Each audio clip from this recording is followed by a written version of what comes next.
In today's video, you are going to witness the great and powerful Wizard of Oslo, Magnus Carlsen, savagely annihilate not one, not two, but 6 Grandmaster opponents using opening tricks and tactical motifs that you can and will use in your very own games to score wins if you burn them into your consciousness. Not a single one of these world-class Grandmasters was able to survive more than 18 moves against the mighty Magnus. That's the duration of the longest game, which is where we're going to begin, as we work our way down from longest to shortest, with our final game lasting only 7 moves. Yes, you heard me right, and no, not a single one of these brutal humiliations was the result of a mouse slip, a disconnection, or anything of the sort. Each and every one of these Grandmasters was honestly trapped, tricked, or otherwise bamboozled right out of the opening by the greatest carbon-based chess mind alive today. So I think I've said quite enough. We got a lot of chess to get through, so I'm going to go a little more quickly than usual, get you that dopamine hit that you need. Our first game, played in August of 2020, is one of 2 bullet encounters included in the 6 games we're going to be looking at, the rest being Blitz. Magnus is up against the world-renowned Grandmaster Sergei Zhigalko. He's got the white pieces, and he gets this short-lived party started with e4. Sergei responds with a c5 Sicilian, not that there's any other kind. Magnus throws the horse bust on f3, as most players do. We have knight to c6, and now a move that I personally found quite shocking, b4. Not because it's a second-rate move, which it is. Magnus plays these dubious trolling lines all the time, but rather because it's not nearly as bad as I would expect a gambit like this to be. I don't ever recall seeing it before, and a quick look at the database reveals that it is quite rare, played in only 1 out of about 500 online master-level games. Something like the King's Gambit is way more popular, yet the engine likes this better, saying that after Sergei takes his free pawn with c takes b4, Black's advantage is only worth about 1/3 of a pawn. So where's this gambit been all my life? It's called the Portsmouth Gambit, by the way. White's idea, of course, is to decrease Black's central control after either his knight or his pawn takes on b4. So here, Magnus is now able to erect his uncontested ideal pawn duo with d4, as there's no longer any pawn on c5 to make the capture. He's now threatening to expand further with d5, which is what Sergei now plays himself, staking his own central claim. e6 may have been a tad better, since after e takes d5 and queen takes d5, Magnus now has a very nice move, c4, hitting the queen, inviting an en passant capturing of the pawn, a move which, if executed, would allow White to recapture with his knight, once again hitting the queen, which would then have to move, giving White a nice lead in development. Not ideal for Black, but it's probably the best option that he has. Queen to d8 isn't too bad either, but Sergei decides to try queen to e4 check, adhering to the very popular, though totally flawed, beginner principle that says you should give check every chance you get. Magnus blocks with his bishop, and after Sergei responds knight to f6, not only is Magnus able to hang on to his best good central influencing pawns, but he also gets to chase the black queen around anyway with his next move, bishop to d3. And I think most of you probably won't be too surprised when I tell you that Magnus already has a huge advantage here, but would you suspect me of severe numerical hyperbole if I told you that in this position, our slippery seer at a search depth of 37 fathoms is already evaluating the position as being 2.5 pawns in White's favor? I wouldn't lie about a thing like this. It's way too important. I much prefer fabricating mundane details that have very little relevance to anything. Sergei moves his queen to its only safe square, g4, seeing that queen to e6 would run into a fork with d5, which happens to be the move now played by Magnus, giving a little prod to the steed on c6, which is also running short on good squares. Sergei makes the decision to drop it back to b8, assuming that he's still enjoying full mental autonomy. Never a total guarantee when you're up against a sorcerous mental manipulator like Magnus. Of course, it does help that this game was played online and not in person. The plan here is, of course, to reroute the knight to the reasonably decent d7 square, but now comes h3, hitting the black queen again, while extending a cordial invitation to take the pawn on g2, an offer that can and absolutely must be refused. The most correct move here is queen to d7, but Sergei wants to reserve that square for his knight. Plus he likes free pawns, and so he now makes the capture on g2, perhaps expecting rook to g1, defended by the knight, after which he can grab the pawn on h3. But Magnus finds a much better move. Pause the video if you'd like to take a crack at spotting it as well. The move, now played by Magnus, is one you'll definitely want to remember, rook to h2. This can often be a surprising and very nasty alternative to the more common rook to g1, and it's a move that a lot of players just fail to consider, sometimes even at the Grandmaster level. The rook is of course attacking the queen, defended by the knight, and where, pray tell, is Her Highness gonna run? Well, if she is to evade capture, the answer is nowhere. That queen is trapped. Sergei, now realizing this horrific truth, decides he might as well get a rook out of the deal, and so captures on h2, but after Magnus recaptures with the knight, it's basically game over. Sergei plays on for another 6 moves though, not really sure why. We have bishop takes h3, queen to a4 check, the knight blocks, the b-pawn falls, rook to b8 defends b7, Magnus puts his knight on d2. He's not the least bit worried about Sergei's next move, e5, with the discovered attack on his queen. He just moves it to a4, attacking a7, hence the move a6. We have rook to b1, a big blunder with bishop to c5, and after bishop takes c5, Sergei Zhigalko, here on move 18, decides that it's a fantastic time to tender his resignation, now noticing that his knight on d7 is pinned to his king and therefore not free to recapture on c5. So what a disaster. Always mind your P's and your Q's, that is to say, your pawns and your queens, which can easily be trapped after capturing said pawns, like the one on g2, with a sneaky move like rook to h2. So from here on out, if you just make sure to ask yourself before every move you make, will rook to h2 trap my queen or win my opponent's queen, I promise you will win some games that you otherwise might not have. Of course, you'll probably lose a bunch as well for taking the time to ask yourself that question in time-sensitive situations where it wasn't even applicable, but that's neither here nor there. Let's move on to our next game. This one's another bullet game played on chess.com in mid-2023. Magnus again has the white pieces. He's up against the Vietnamese champion and grandmaster Le Tuan Minh, and he opens with e4. Minh responds d5, the scandalous Scandi. Magnus makes the capture, and wouldn't you know it, we once again have an early deployment of the queen with the most popular response, queen takes d5. Now knight to c3 attacking the queen is the main book move here, but Magnus goes for the not so common alternative, d4, allowing black to get in a quick e5 if he wants, attacking d4 defended by the queen, freeing both of his bishops with a practically equal position. But Minh instead drops his queen right back to d8, which would have been a decent and popular response to knight to c3 had Magnus played that, which makes me think that this could have been pre-moved, since in our game position it doesn't really make a lot of sense, and after knight to f3, Magnus once again has a non-trivial advantage. Next is knight to f6, c4 taking more control of the center, e6 freeing the dark-haired bishop, Magnus tosses a knight on c3, Minh a bishop on e7, very standard looking stuff. The engine liked c5 a bit better, if anybody cares, and is now saying that white's advantage has swelled to nearly a pawn in value. Magnus puts a bishop on d3, we have back-to-back castling, and now b6 preparing to fianchetto the light-squared bishop after Magnus's queen to e2 with bishop to b7. Everything's still looking pretty normal. We have bishop to f4, a knight to d7, a rook to d1, lurking opposite the queen. Always a good thing to do, unless there's something better. Rook to e8 is next, followed by rook f to e1, which, fun fact, was not the best move on the board.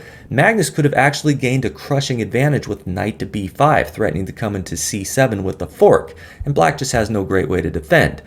Rook to c8 would of course drop the pawn on a7, but after Magnus's move, rook to e1, and a massive blunder from Minh, h6, c5 was the better move by the way, for some very enginey reasons that we're not going to even attempt to probe. All you really need to know is that in this position, Magnus has something even better than knight to b5, and that is knight to e5. Okay, that's a pretty nice square for the horse, but what does this really threaten? Well, according to Minh, it doesn't threaten anything. He's apparently much more concerned about knight to b5 as he now plays a6, preventing it. But much better would have been a move like bishop to d6, in view of a tactical resource now available to Magnus. Pause the video if you'd like to try and spot it. The devastating move, now uncorked by the goat of goats, is knight takes f7, which may not be met with king takes f7 lest black be forcibly mated with queen takes e6 check, king to f8, and bishop to g6 when the inevitable mate on f7 can only be delayed by making piece-sacrificing moves like bishop to d5 and knight to e5. So what's played in the game is queen to c8, seeing that the knight on f7 was attacking the queen, but after Magnus grabs a second pawn with queen takes e6, Lei Tuan-min has seen quite enough, and here on move 15, he resigns the game. Magnus is now 2 pawns up, threatening a deadly discovered check, as well as all kinds of other nastiness. I mean, just pick a move and it probably wins. The engine's giving a 7-pawn advantage to white, and here's something that's going to blow your gourd. Over the course of this entire game, Magnus expended a total of 8 seconds on his clock. Pretty unbelievable, but this game is nothing compared to what you're about to see next, in our game number 3, which lasts a mere 11 moves. Magnus yet again has Team White. He's up against the young Grandmaster by the name of Andrew Hong in this 3-minute blitz encounter played in January of 2023 on chess.com, and he opens with d4. Andrew responds knight to f6, and after c4, e6, preparing d5, knight to f3, and d5, Magnus plays g3, declaring his intention to fianchetto his bishop, thereby entering the Catalan system. Andrew decides it's a good moment to capture on c4, as many strong players will do in this position, seeing that a future bishop takes c4 can no longer be played without rendering this move g3 a bit pointless and weakening. Magnus puts his bishop on g2 per the plan. We have a bishop check from b4, bishop to d2 from Magnus, all book moves so far, and now a5 defending the bishop, which if Magnus were to now capture, would allow black to activate his rook on a8 with the recapture. Hence the decision to simply castle, and after Andrew does the same, we have a bit of an odd-looking move from Magnus, e3. Seems a bit passive and unnecessarily defensive, overprotecting the pawn on d4 while blocking one of the dark squared bishop's diagonals. I think I would have rather played something like knight to c3, but then again, who am I to question the great Magnus? Especially considering that he's going to be winning this game in another 3 moves. Seems pretty incredible, doesn't it? How do you think he's going to do it? Well, it all begins with Andrew's decision to add some defense to his wayward pawn on c4 with b5, seeing that Magnus is now able to play knight to e5 to attack it if he wants, a consequence of having defended d4 with the move e3. So that move did actually serve a concrete purpose. Now knight to e5 would be a good move for white here, but Magnus instead goes for the top engine choice, a4, striking at the base of the pawn chain as we're taught to do, looking to undermine the defense of c4.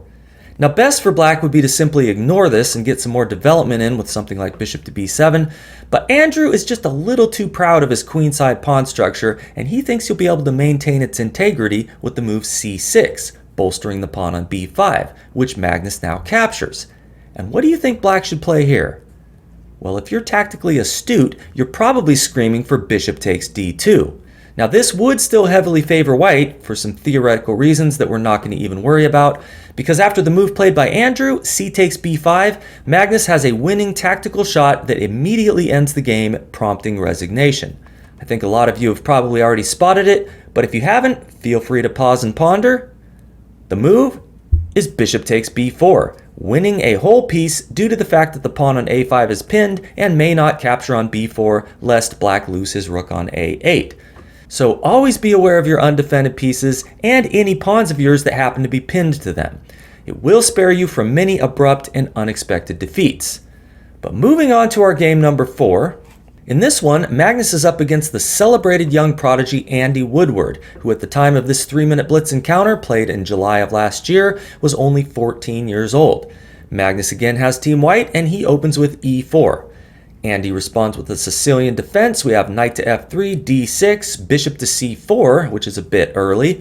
More common is to hit the center with d4 first, but after knight to f6 and the remaining knights come out, Magnus now plays d4, prompting the exchange. And after the knight recaptures, the game has transposed into a more common classical Sicilian/Sozin type position, as indicated by this bishop on c4.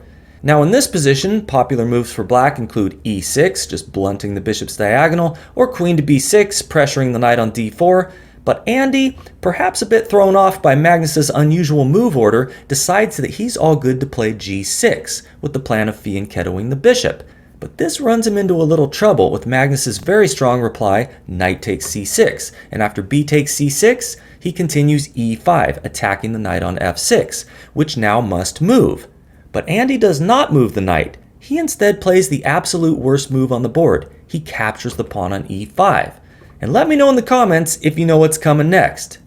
It's the queen winning and game ending tactical blow, bishop takes f7 check, which in this position is more than sufficient to convince Andy Woodward to resign the game, seeing that after his only legal reply, king takes f7, he will be losing his queen to queen takes d8. Pretty incredible to see such a rudimentary tactic executed at such a high level. It's a lot more common amongst beginners, but as this game demonstrates, it does have the potential to rear its ugly head at any level of play. But moving right along to our penultimate game number 5, this time Magnus has the black pieces. He's up against a Grandmaster with the username igrok6996 on chess.com. I don't know who this player is, as the account has since been closed. Not sure if it was for cheating or for some other reason, but what I do know is that in this particular game, there was certainly no evidence of cheating, as igrok6996 commits a catastrophic blunder quite early in the opening and ends up resigning the game after making only 8 moves. So let's get into it. igrok6996 opens with d4, Magnus responds d5, we have c4, e6, the kingside ponies come out, and now g3, another Catalan.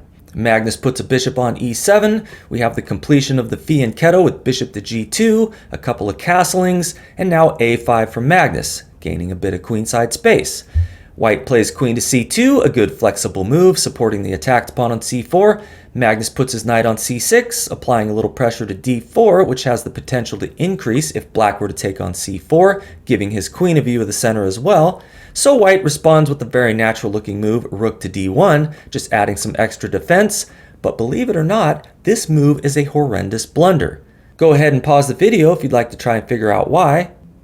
The game-ending move, now played by Magnus, is knight to b4, attacking the white queen, which incredibly has no way to maintain defense of the c2 square, where the black knight will invade, winning the rook on a1. An inconvenient truth that in this position causes igrok6996 to resign the game.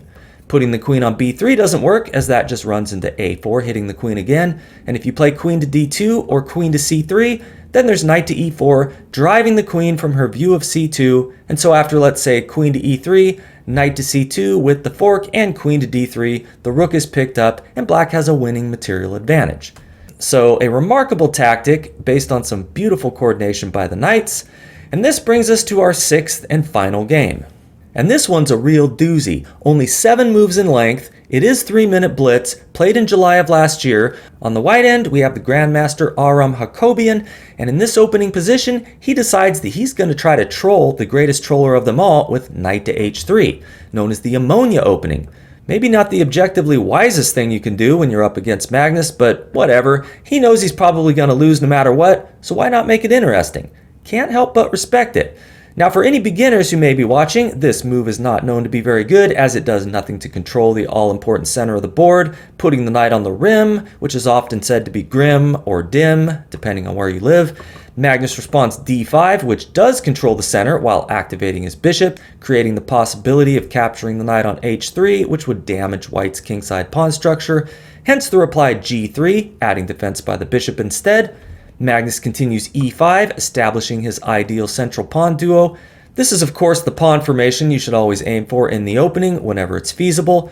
Aram now hits that center with d4. It is a good move. Magnus makes the capture, and after queen takes d4, he follows up with c5, attacking the white queen, which really ought to retreat to d3 or to d1, but instead we have queen to e5 check. And if this is looking strangely familiar to you, it's for good reason, as we saw something very similar to this in our game number 1 with colors reversed. Magnus blocks the check with his bishop, probably looking forward to getting his knight developed to c6 next with an attack on white's misplaced queen. But Aram now makes the shocking decision to capture the pawn on g7, which was left undefended as the result of Magnus's last move.